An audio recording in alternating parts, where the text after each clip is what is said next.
इस सरकार के पास ना कोई रोड मैप है, ना ही निवेश कब, कहां और कैसे होगा उसका विजन है। सर पर जो पगड़ी है वो इस राजस्थान की सांस्कृतिक विरासत की देन है।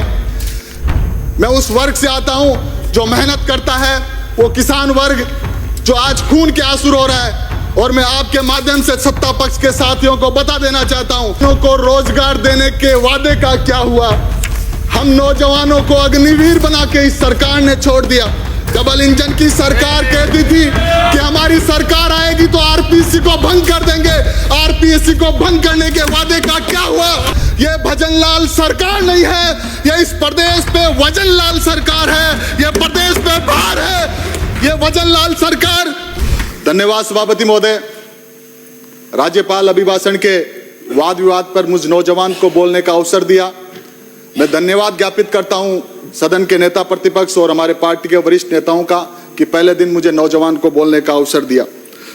आदरणीय सभापति महोदय, मैं शुरुआत करूंगा प्रथम पेज की बिंदु संख्या 2 से। राज्यपाल महोदय ने बड़े आत्मीयता से हम समस्त 200 विधायकों को कहा कि प्रत्येक सदस्य के मन मस्तिष्क के अंतिम छोर पर खड़े व्यक्ति के कल्याण की भावना आवश्यक होगी। आज मैं उसी भावना के अनुरूप अपनी बात को प्रस्तुत कर रहा हूं। सम्मानीय सभापति महोदय, 16वीं विधानसभा का यह तीसरा सत्र है। पक्ष के साथियों का लगातार हमने तीसरी बार उद्बोधन सुना और इनके उद्बोधन से और इस सरकार के क्रियाकलाप से यह प्रतीत हो रहा है कि यह सरकार केवल और केवल जनता को गुमराह करने और पूर्ववर्ती सरकार को केवल कोसने का काम कर रही है। आदरणीय अध्यक्ष महोदय, मैं खुली बात कहूंगा कि योजनाओं के नाम बदलने से या सदन का रंग बदलने से इस राजस्थान का भला होने वाला नहीं है। इस राजस्थान का भला तब होगा जब जवान और किसान की आवाज को सुनी जाएगी। आदरणीय सभापति महोदय, इस सरकार के पास ना नीति है, ना नियत है, ना विजन है, ना विजडम है। आज प्रदेश के किसानों की हालात, युवाओं की व्यवस्था और महिलाओं की असुरक्षा को देखकर मन द्रवित होता है। आदरणीय सभापति महोदय, महिलाओं पर अत्याचार नहीं सहेगा राजस्थान का नारा देने वाले सत्ता पक्ष में बैठे ये लोग आज इनके राज में जनवरी 2024 से अगस्त 2024 तक 3979 प्रकरण बलात्कार के दर्ज हुए हैं। अर्थात 16-17 बहन बेटियों की अस्मिता के साथ रोज खिलवाड़ इस प्रदेश में हो रहा है। आदरणीय सभापति महोदय, क्या सत्ता पक्ष में बैठी भाजपा के लोगों का यही महिला सशक्तिकरण है। सभापति महोदय, राज्यपाल महोदय के अभिभाषण के बिंदु 7 पर लिखा है कि राइजिंग राजस्थान के इन्वेस्टमेंट समिट में 45 लाख करोड़ रुपए का एमओयू साइन हुए हैं। मैं उस 35 ज्यादा हो तो और बता देना क्योंकि आंकड़े वैसे हवाई है। मैं उस मार्बल नगरी से आता हूं जिस मार्बल नगरी ने इस राजस्थान की अर्थव्यवस्था की रीढ़ की हड्डी दी है। आदरणीय अध्यक्ष महोदय, राइजिंग राजस्थान के नाम पर कागज का एक नकली नोट जनता को दिया गया है। मुझे याद है बचपन पर वो नकली नोट किराने की दुकान पर चूर्ण के साथ दिया जाता था। आदरणीय अध्यक्ष महोदय, यदि एमओयूज धरातल पर है तो एस्कॉट और कुवैतों की ईओआई कैंसिल क्यों हुई। यदि नहीं होती तो 20,000 नौजवानों को रोजगार मिलता। आदरणीय सभापति महोदय, इस सरकार के पास ना कोई रोड मैप है, ना ही निवेश कब, कहां और कैसे होगा उसका विजन है। जनता में एक माहौल बन गया है पूरे प्रदेश में कि ये निवेश के नाम पर केवल जमीन हड़पने का और भ्रष्टाचार करने का एक तांडव भाजपा की सरकार कर रही है। आदरणीय सभापति महोदय, मेरे सर पर जो पगड़ी है वो इस राजस्थान की सांस्कृतिक विरासत की देन है। ये पगड़ी किसानों की आन बान शान भी है और किसानों से जिस प्रकार के वादे इस सरकार ने सत्ता में आने से पहले किए, ये सत्ता पक्ष के साथी कैसे भूल सकते हैं कि राज्यपाल महोदय ने पेज नंबर 18-19 में किसान सम्मान निधि की बात कही थी। आपने घोषणा पत्र में कहा था कि किसान सम्मान निधि को 12,000 रुपए किया जाएगा। आपने किया क्या? आपने कहा था अपने चुनावी घोषणा पत्र में कि बाजरे और ज्वार को एमएसपी पे खरीदा जाएगा। क्या खरीदा गया? क्या? आदरणीय अध्यक्ष महोदय, आज किसान के पास ना बिजली है, ना बीज है, ना पानी है, ना उसकी फसल को एमएसपी पे खरीद हो रही है। वादे करते हैं 2047 में विकसित भारत की। अरे वादा भूल गए। 2022 में देश के प्रधानमंत्री ने कहा था कि 2022 में इस किसानों की, पूरे देश और प्रदेश के किसानों की आय को दुगना किया जाएगा। आपके किसानों की आय को दुगने करने के वादे का क्या हुआ? आदरणीय सभापति महोदय, आपके माध्यम से जानना चाहता हूं मैं।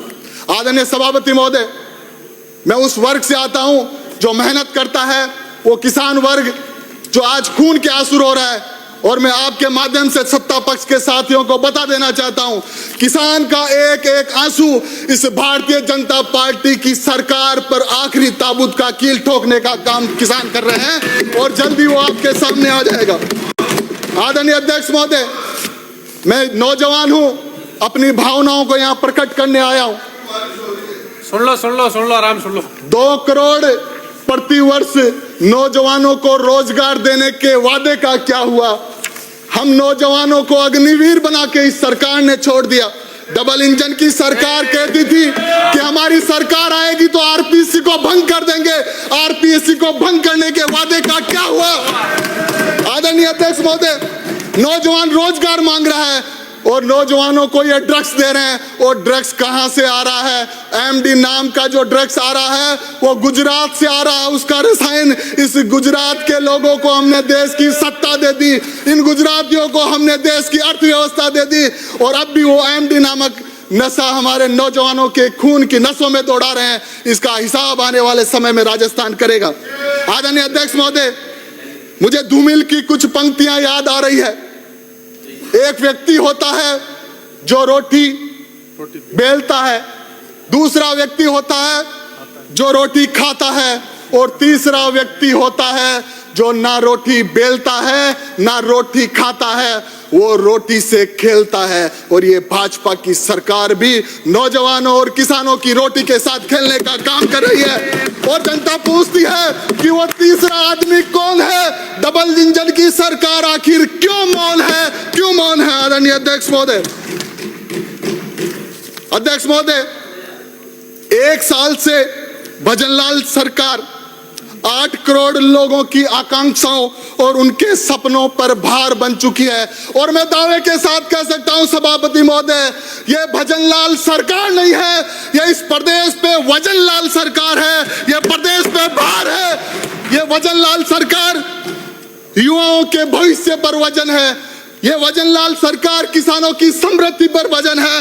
ये वजनलाल सरकार बहन बेटियों की सुरक्षा पे वजन है। और मैं दावे के साथ कह सकता हूं, इस प्रदेश में जिस प्रकार से अफसरशाही हावी हो रहे हैं, इस प्रदेश में जिस प्रकार से माफिया का राज हो रहा है, और दर्द तब होता है, एक नौजवान की भावनाएं उमड़ रही है। आदरणीय सभापति महोदय, इस सीट पर जब करोड़ीलाल जी मीणा बैठे थे और मैं शपथ ले रहा था, माइक चालू था, करोड़ीलाल जी खड़े होकर हाथ मिलाया, मुझे कहा विकास कोई काम हो तो आधी रात को बताना।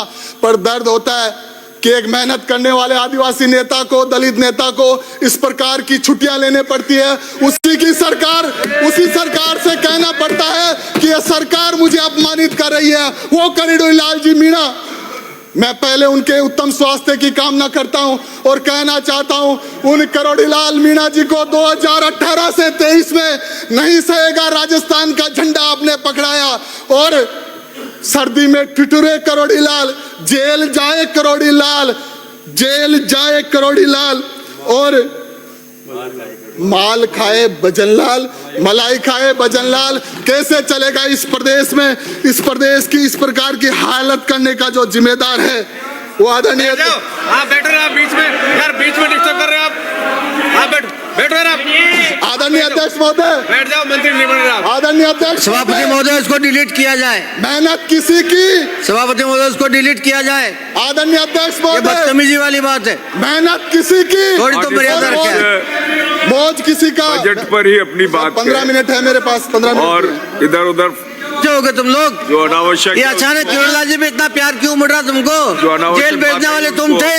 जो है हटाया जाए। किरोड़लाल जी को जेल भेजने वाले तुम थे। राजी आप बैठो भाई, बैठो, बोलने दो।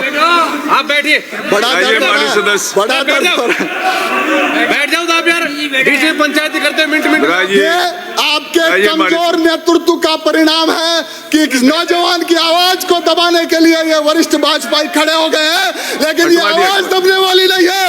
ये पीड़ा एक नौजवान की, जो नौजवान बड़ी मुश्किल से सड़क पे लड़के इस सदन में आया है, और आपके द्वारा ये आवाज रुकने वाली नहीं है। आदरणीय अध्यक्ष महोदय, आपकी मेहरबानी से, आदरणीय अध्यक्ष महोदय, आपकी मेहरबानी से। आदरणीय अध्यक्ष महोदय, इस कमजोर नेतृत्व का परिणाम है कि राजस्थान राइजिंग होने नहीं जा रहा, राजस्थान फॉलिंग राजस्थान बनने जा रहा है, फिर से बीमारू प्रदेश बनने जा रहा है, जिस प्रदेश को बीमारू प्रदेश की श्रेणी से पूर्व मुख्यमंत्री अशोक गहलोत जी ने निकाला था। कांग्रेस के राज में बीमारू प्रदेश की श्रेणी से बाहर निकला। आदरणीय अध्यक्ष महोदय, मैं एनसीबी की एक रिपोर्ट लेके आया हूं कि एनसीबी की रिपोर्ट है, ड्रग्स के मामले में राजस्थान देश में तीसरे नंबर है। हरियाणा और पंजाब के बाद नौजवानों की नसों में खून में ये एमडी देने का काम कर रहे हैं। आदरणीय अध्यक्ष महोदय, ना बुजुर्गों को पेंशन ये दे रहे हैं। आदरणीय अध्यक्ष महोदय, ना विधवाओं को पेंशन ये दे रहे हैं। आदरणीय सभापति महोदय, ना विकलांगों को ये पेंशन दे रहे हैं।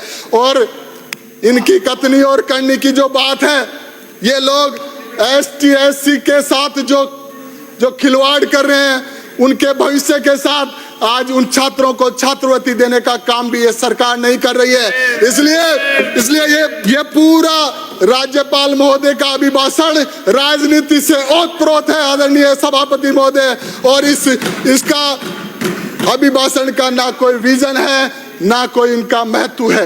आदरणीय सभापति महोदय, मैं किशनगढ़ नगरी से आता हूं।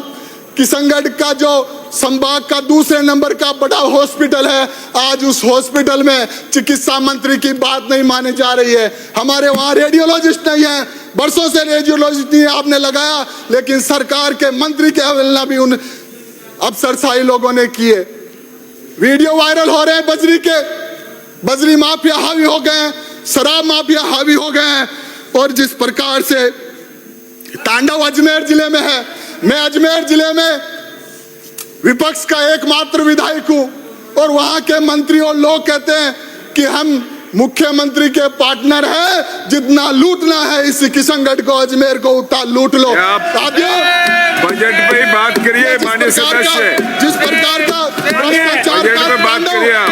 जिस प्रकार के भ्रष्टाचार का तांडव अजमेर जिले में बना दिया है, अजमेर में पूरा भाजपा या तो इसको प्रूफ कीजिए, सारे लोगों या तो प्रूफ कीजिए, डिलीट कीजिए, नहीं तो हम लगाते हैं। आपको प्रूफ देना पड़ा कि मुख्यमंत्री जी के पार्टनर कौन है। चलता देखिए, अगर नहीं लाए तो विधानसभा में जवाब देना पड़ेगा।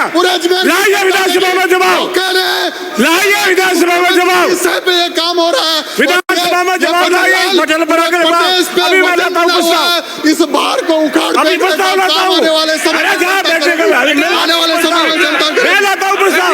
ऐसे तुम्हारा गलत होगा क्या? आपको रोकना है तो उस सभापति महोदय, मैं प्रस्ताव करता हूं सदन का समय 2 घंटे के लिए बढ़ाया जाए। सब आपको सदन का रोकना है समय तो उसे लूट खाने वाला सलाह देते हैं। आपको रोकना है तो शराब की जो दुकानें रात को खुली है, आपको उसको जवाब रोकिए। देना पड़ेगा। आपको रोकना है। मुख्यमंत्री का पार्टनर का जवाब देना पड़ेगा। पर जो आज इसी के विधानसभा के पटल आपके पर द्वारा अगर जवाब नहीं दिया देख लेना। अरे रोकना है तो महिलाओं पे हो रहे अत्याचार को रोकिए, रोकना है तो उन नौजवानों को जो सुसाइड कर रहे हैं उनको मुख्यमंत्री का रोकिए। पार्टनर का आपसे नाम बोलो। कुछ होने वाला नहीं है। आपसे नाम कुछ बोलो होने वाला मुख्यमंत्री नहीं का है। पार्टनर। इसलिए ये पूरी तरह फेलियर सरकार है। एक साल में या तो डिलीट कराए या प्रूफ लाए, या तो डिलीट कराए या प्रूफ लाए। एक साल में जनता ने आईना दिखा दिया। और एक शिक्षा मंत्री ट्रीट किया जाए। शिक्षा ये मंत्री बिल्कुल गलत बुरी जो एक बात। बच्ची को पूछ रहा है 10th और 10वीं क्या है, ऐसा शिक्षा मंत्री यदि इस प्रदेश का शासन में बैठा है तो इससे बुरा कुछ होने बिराजे। वाला नहीं है। इसलिए आदरणीय सभापति महोदय, श्री महेंद्र पाल ये मीणा, आवाज उस नौजवान की है जो नौजवान सड़क पे लड़ता है, बीटता है, संघर्ष करता है, मेहनत करता है। इसलिए ये लोग उस आवाज को दबाने का काम ज्यादा दिन तक करने वाले नहीं है। मैं इस राज्यपाल महोदय के अभिभाषण की सभापति जो महोदय, राजनीति से ओतप्रोत है, मैं निंदा आपका करता बहुत हूं। बहुत आभार।